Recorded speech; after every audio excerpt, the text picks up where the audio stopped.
Le ministère en charge de la Santé présente les résultats virologiques de 1270 tests réalisés du 23 au 26 juillet 2020 dans le cadre de suivi des malades Covid-19, des personnes contacts et des cas alertes.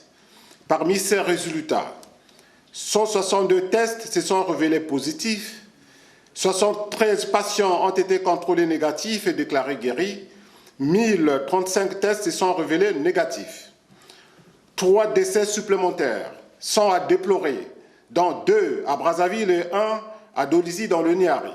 Du 14 mars 2020 à ce jour, le bilan épidémiologique de Covid-19 au Congo fait état de 3200 cas positifs, dont 10 patients transférés à l'étranger à la demande des missions diplomatiques, 829 guéris, 54 décès, soit une létalité de 1,7% et 2307 cas actifs.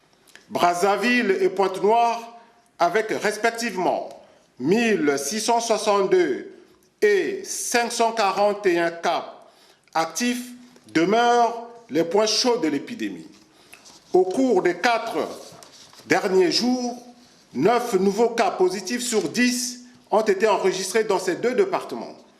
Les départements du Kwilu, Niari, Bouenza, Poul, Cuvette Ouest et la Lekumu totalisent 166 patients actuellement pris en charge par les services de santé.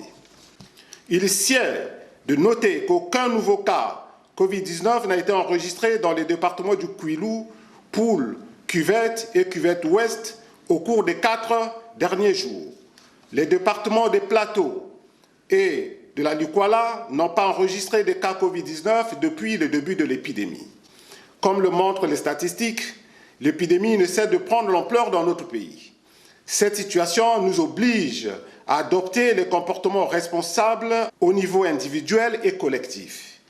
Ainsi, le ministère en charge de la Santé rappelle aux populations que l'organisation des veillées mortuaires, l'accès au transport en commun, la fréquentation des marchés domaniaux, la célébration des mariages et des cultes religieux doivent se faire dans le strict respect des mesures barrières et des règles édictées par le gouvernement.